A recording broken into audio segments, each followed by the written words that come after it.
मेरे भाई के मरने के बाद मेरी भाभी को मैंने अपने पास ही रख लिया, क्योंकि मेरी भाभी की कोई औलाद ना थी और मेरा भाई भी इस दुनिया से जा चुका था। उनको इतना सदमा पहुंचा कि वो बैठे बैठे बेहोश हो जाती थी। मेरा पति उनको डॉक्टर के पास ले जाता और फिर वापसी पर मेरी भाभी बहुत खुश होती और काफ़ी सारा सामान लेकर घर आती। एक दिन भाभी बेहोश हुई तो मैंने पति से कहा कि आज मैं भी उनके साथ जाऊंगी। ये सुनकर मेरी भाभी को होश आ गया। फिर एक दिन भाभी को मेरा पति अस्पताल ले गया। जब मैंने पीछा किया तो वो उन्हें एक घर में लेके गए थे। जब मैंने देखा तो मेरा पति भाभी के साथ आज फिर से मेरी भाभी बेहोश हो गई थी। मेरा पति उन्हें गोद में उठाए गाड़ी में बैठाकर डॉक्टर के पास ले गया। सदमा ही कुछ ऐसा था। मेरे भाई की कुछ दिन पहले ही मौत हुई थी। मेरी भाभी को बार बार दौरे पड़ने लगे थे। मेरे भाई भाभी से बहुत प्यार करते थे, लेकिन मैंने आज तक कभी उन्हें लड़ते झगड़ते नहीं देखा था। भाई के अचानक से हार्ट अटैक पड़ने की वजह से मौत हुई थी। कई दिन से मेरी भाभी ने एक निवाला भी नहीं खाया था। मैंने ज़बरदस्ती उन्हें कभी दूध पिलाने या कभी कुछ खिलाने पिलाने की कोशिश की, लेकिन वो साफ मना कर देती थी। एक अजीब बात ये भी थी कि वो किसी के हाथ से खाना ना खाती, लेकिन जब मेरा पति उन्हें अपने हाथ से खाना खिलाता तो वो खाने लगती। एक तो वे बे औलाद थी, उस पर अब पति का गम भी। मुझे उनकी हालत पर बहुत अफसोस होता, लेकिन ना जाने क्यों जब से मेरे भाई की मौत हुई थी वो रोज़ ही चक्कर खाकर गिर जाती थी। मेरे पति उन्हें डॉक्टर के पास ले जाते। मुझे तो बहुत परेशानी सी होने लगी थी। एक तो मेरी भाभी किसी काम को हाथ भी नहीं लगाती थी, सारा काम मैं ही करती थी। फिर मेरे दोनों बच्चे छोटे थे, उन्हीं से मुझे फुर्सत नहीं मिलती थी। उसे उस पर अब ये आफत मुझ पर टूट पड़ी थी कि मेरी भाभी आए दिन बेहोश हो जाती थी। एक बात जो मुझे बहुत परेशान करने लगी थी वह यह थी कि मेरी भाभी मेरे पति से पर्दा नहीं करती थी। हालांकि उनका मायका भी ठीक ठाक पैसे वाला था, लेकिन वह अपने मायके भी नहीं गई थी। कहने लगी कि मुझे अब हमेशा अपने ही इसी घर में रहना है। जबकि वो जवान थी, चाहती तो दूसरी शादी कर सकती थी, लेकिन कहने लगी कि वह मेरे भाई विवेक के साथ नाम पर ही जिंदगी गुजारेंगी। पहली बार तो मैं यही सोचा कि वह सदमे में है, जैसे जैसे वक्त गुजरेगा वह ठीक हो जाएंगी। लेकिन अब तो महीना गुजर गया था। अब मेरी भाभी की हरकतें मुझसे कुछ अजीब लगने लगीं। वह पूरा दिन कमरे में बंद रहती। खाना नाश्ता मैं उन्हें कमरे में देकर आती। कोई मोहल्ले की औरतें उनसे मिलने भी आती तो वह कमरे से नहीं निकलती और मिलने से इनकार कर देती थी। मुझे राहुल के बारे में बात करते बहुत दुख होता है। अब यह भी नहीं था कि वह हर वक्त रोती रहती थी, पूरा दिन नॉर्मल ही रहती थी। लेकिन जैसे ही मेरा पति घर में आते वे कमरे से बाहर आ जाती और मेरे पति से लिपटकर रोने लग जाती। कहने लगती, तुम्हारा जीजा ने मुझे क्यों अकेला छोड़ दिया, मैं अब किसके सहारे जीऊँगी। मुझे अब ना जाने क्यों भाभी की बात बुरी लगने लगी थी। अगर उन्हें इतना गम था तो मेरे गले लगकर रो लेती, अपना जी हल्का कर सकती थी। ये कौन सा गम था, मेरे पति के साथ लगकर ही कम होता था। पूरा दिन तो वह भली चंगी रहती थी। मेरा पति पूरा दिन का भूखा प्यासा थका हारा घर लौटता तो वह कमरे से निकलकर उसके गले लगकर अपना रागना शुरू कर देती थी। साथ ही चक्कर खाकर बेहोश हो जाती थी। मेरा पति उन्हें गोद में उठाकर डॉक्टर के पास ले जाता था। जब वापस घर आती तो बिल्कुल ठीक ठाक अपने कमरे में चली जाती थी। ऐसी कौन सी बीमारी थी जो मेरे पति के आते ही ठीक हो जाती थी। मेरा पति भी बिना नाक मुंह बनाए मेरी भाभी के काम के लिए तैयार हो जाता था, और अगर मैं किसी काम के लिए कह देती तो मना कर देता था कि अभी थका हुआ हूँ, नहीं जा सकता। तुम्हें मेरा एहसास होना चाहिए। अब सारी जिम्मेदारियां मुझ पर आ गई थी। मैं चुप हो जाती क्योंकि वह मुझे साफ साफ जवाब दे देता और भाभी को कुछ ना कहता। मेरी भाभी जवान थी, मेरे पति की हम उम्र थी। मेरे भाई मेरे पति से कुछ साल बड़े थे। उनकी शादी के फौरन बाद मेरी सास भी चल बसी थी और ससुर पहले ही जा चुके थे। घर में बस हम ही रहते थे। इन्हें भी पसंद मेरी भाभी ने ही की थी। देखने में मेरी भाभी बहुत सुंदर थी, लेकिन मैं भी एक आम शक्ल सूरत की मालकिन थी। मेरे पति भी काफ़ी हैंडसम थे। वैसे मेरा भाई मामूली शक्ल सूरत के मालिक थे, लेकिन व्यवहार में बहुत अच्छे थे। जितने दिन ससुराल में थी, दिन बहुत अच्छे गुजरते थे। मेरे भाई मेरे साथ बिल्कुल छोटी बेटी की तरह पेश आते थे। मेरी भाभी से भी आप कहकर बातें करते थे। कभी ऐसा नहीं हुआ कि मेरी भाभी ने कुछ फरमाइश मेरे भाई से की हो तो वो पूरी ना की हो। मेरे पति मुझसे शुरू शुरू से ही खींचे खींचे रहते थे।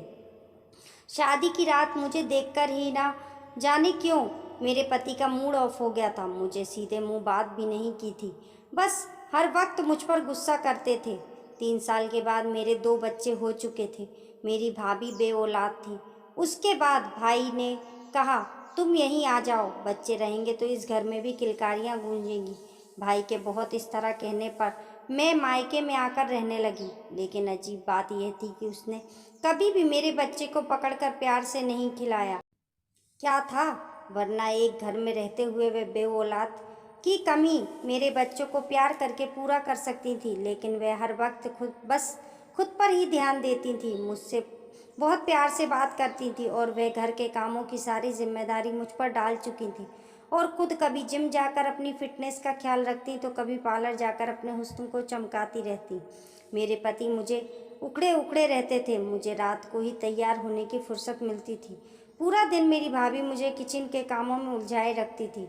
जब मैं रात को तैयार होती तो विशाल कहते, अब तुम्हें तैयार होने का क्या फ़ायदा, जब मैं आता हूँ तब तो तुम पसीने से भीगी होती हो।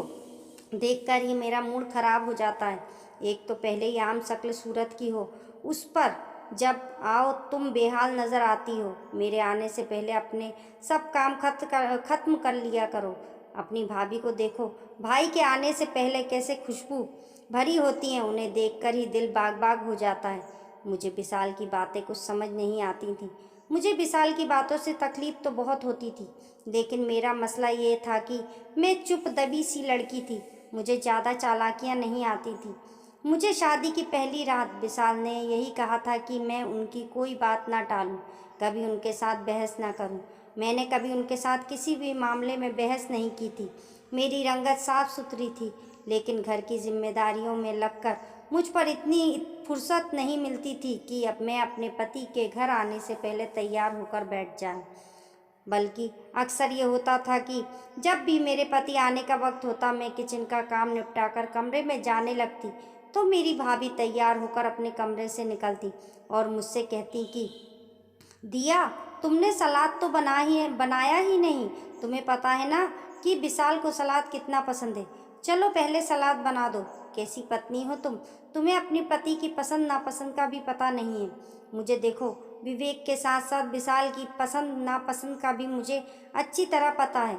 मैं सलाद बनाने लगती। जैसे ही विशाल घर लौटे, मेरी भाभी झट से घर का दरवाज़ा खोलकर मुस्कुराकर विशाल को वेलकम करती। विशाल भी मुस्कुराकर जवाब देते, ये भी कहते कि भाभी, आज तो आप बहुत अच्छी लग रही हैं। थोड़ा बहुत मेकअप करने की तमीज़ दिया को भी सिखा दें। जब भी मैं घर आता तो किचन में ही नज़र आती है।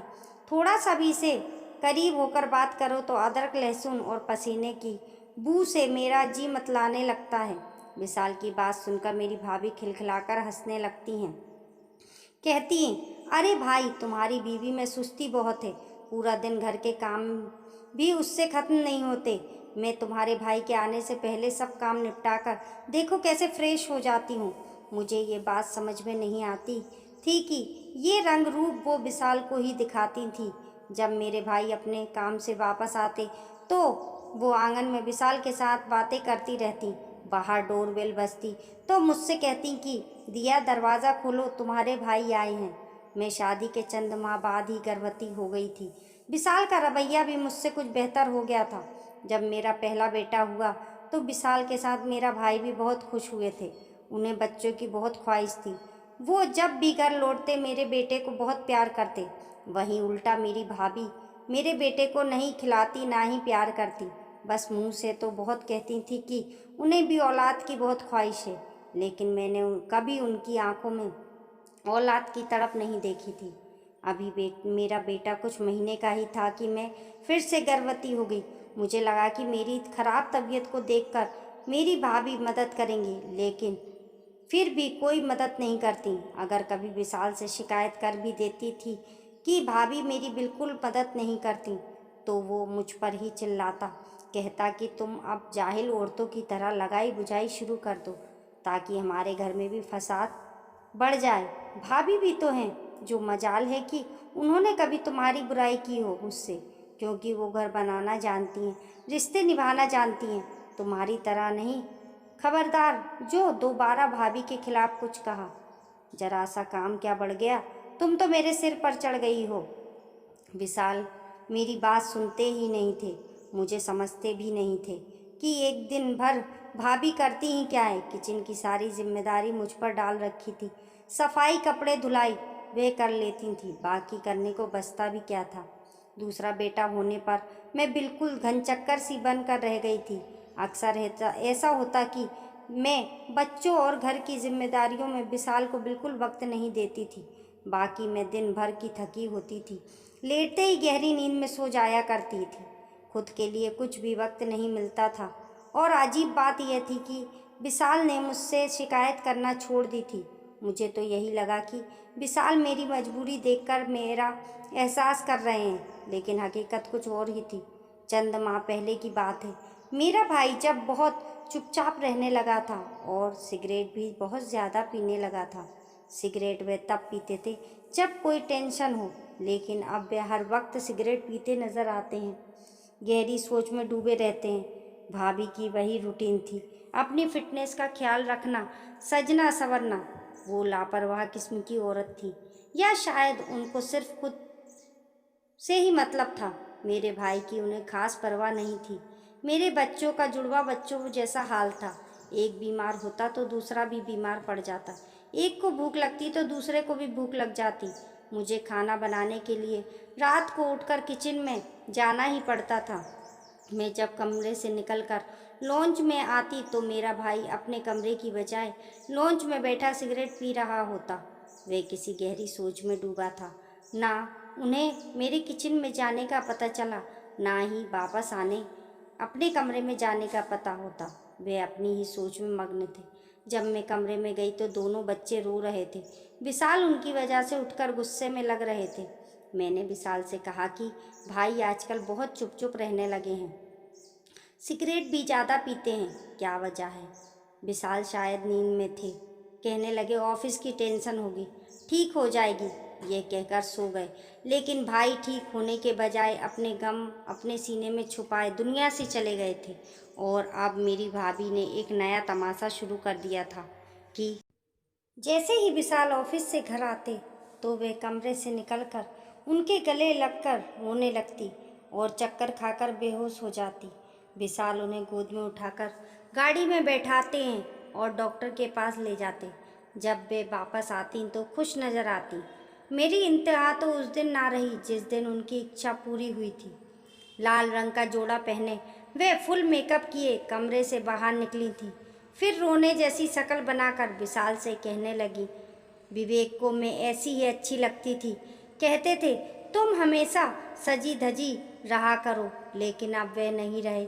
लोग मुझे कहाँ इस तरह से बन सवर कर देखना चाहेंगे, जीने देंगे जैसा वह चाहते थे। उनकी बात सुनकर विशाल भी हूँ की बात की तारीफ करने लगे। कहने लगे आप रोज़ ऐसे ही तैयार रहा करें जैसे भाई को अच्छी लगती थी। उनकी गलत बात पर भी मेरी क्या मजाल थी कि मैं विशाल के आगे कुछ कह जाती। अब रोज़ तैयार होने लगी, घंटों विशाल से बातें करती रहती। मुझे अब ये सब देखना नहीं अच्छा लग रहा था। हर 2-3 दिन बाद वह बेहोशी का ड्रामा करती।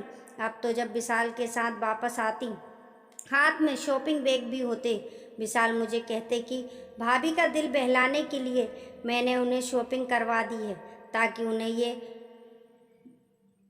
ना लगे कि भाई नहीं है तो कोई उनसे पूछने वाला नहीं है। एक बार तो जो कुछ मेरी नज़रों ने देखा मेरे होश उड़ाने के लिए काफ़ी था।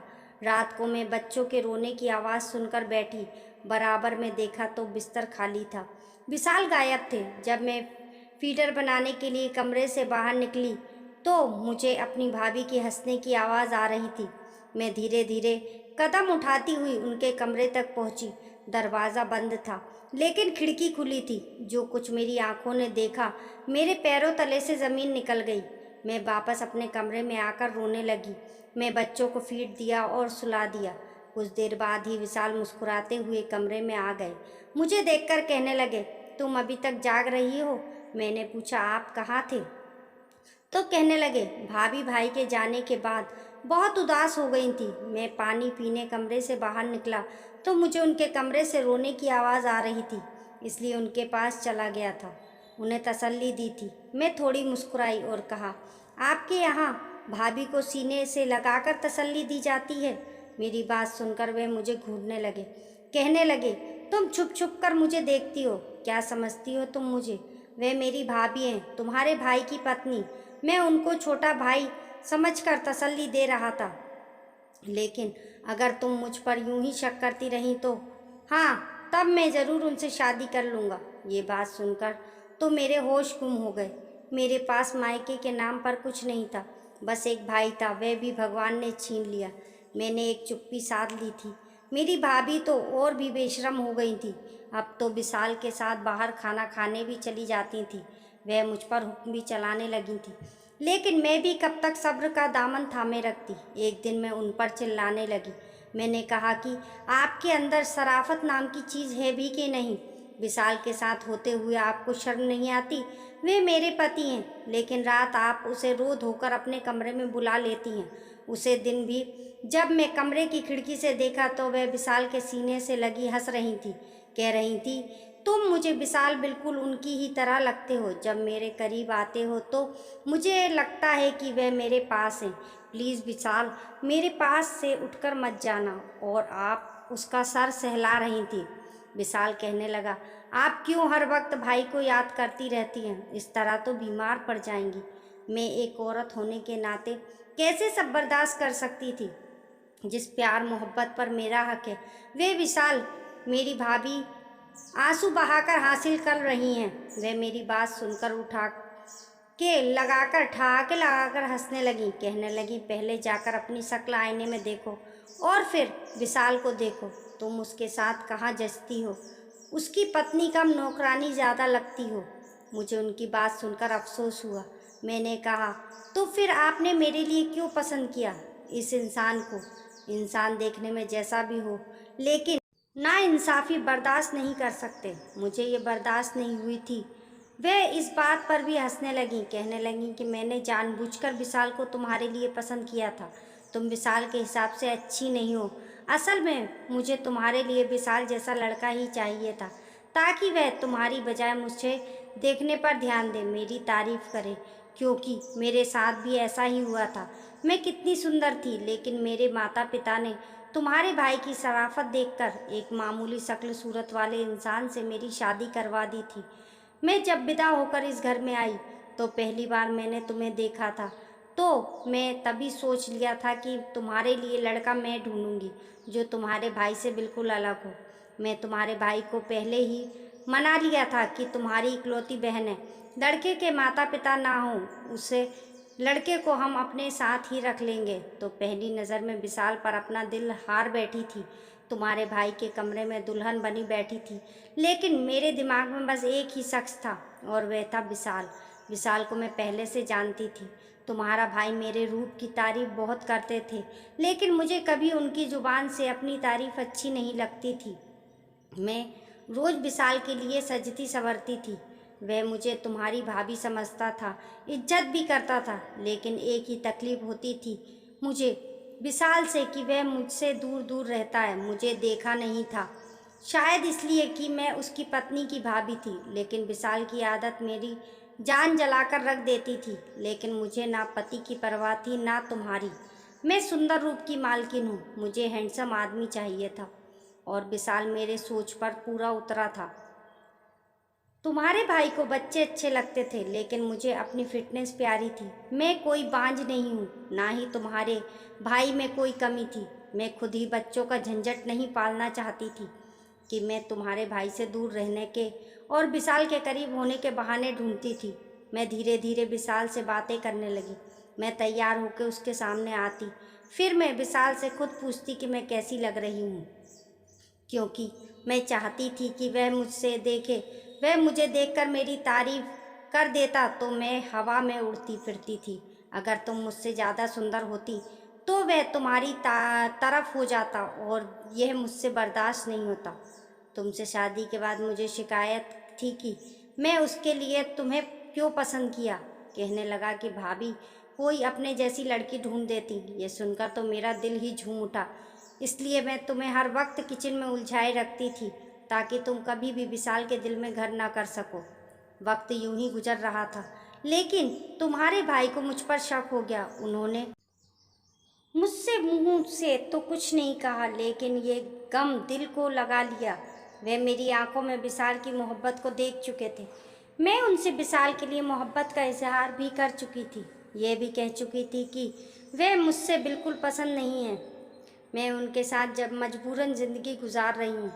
उसके बाद से तुम्हारे भाई कमरे की बजाय लॉन्च में सोने लगे, चुप चुप रहने लगे। शायद इनसे ये बात बर्दाश्त नहीं हुई, इसलिए मेरी उनसे जल्द ही जान छूट गई और अब विशाल की सारी हमदर्दी मेरे साथ हो। वह दिन दूर नहीं कि जब विशाल मुझसे शादी करके तुम्हें धक्के देकर घर से बाहर निकाल देगा। मैं हैरत से फटी की फटी आंखों से भाभी के गंदे इरादे सुन रही थी। जब बाहर का दरवाज़ा खुला देखा तो विशाल जल्दी से गुस्से में अंदर आ गया और एक ज़ोरदार तमाचा मेरी भाभी के मुंह पर मारकर कहने लगे कि मैं आपको अपनी बड़ी बहन समझता था और आप ऐसी घटिया सोच रखती हैं। मेरे बाप जैसे भाई को आपने मौत के घाट उतार दिया। अभी के अभी यहाँ से दफ़ा हो जाइए, वरना मैं आपको जान से मार डालूंगा। जिस गुस्सेल अंदाज से विशाल बोल रहे थे, लगता था कि वह भाभी की सारी बातें सुन चुके थे। मैं दिल में अपने भगवान का शुक्र अदा कर रही थी, क्योंकि मेरी बात पर तो शायद कभी भी भरोसा ना करते। मेरी भाभी की सच्चाई विशाल के सामने खुल चुकी थी, इसलिए वह वहाँ से चली गई। विशाल मुझसे नज़रें झुकाकर कहने लगे कि मुझे माफ़ कर दो, मैं तुम्हारे साथ अच्छा नहीं किया। रिश्तों की खूबसूरती इसी में है। जो भी रिश्ता हमारा भगवान ने दूसरे के साथ बनाया है, नज़र से देखें और अच्छे से उसके साथ ही गुजर करें। मेरे पति ने कहा मुझे मेरी गलती के लिए माफ़ी कर दो। मेरे दिल में उसके लिए बस हमदर्दी थी और कुछ नहीं। मैं भी माफ़ करने में भलाई समझी। आज इस बात को गुजरे बहुत वक्त हो गए थे। भाभी की भी शादी हो गई थी और हम भी अपनी गृहस्थी में बहुत खुश थे। दोस्तों, कहानी पसंद आने पर लाइक करें और चैनल को सब्सक्राइब करें और कमेंट बॉक्स में बताना आपको ये कहानी कैसी लगी। मिलते हैं फिर एक नई कहानी के साथ।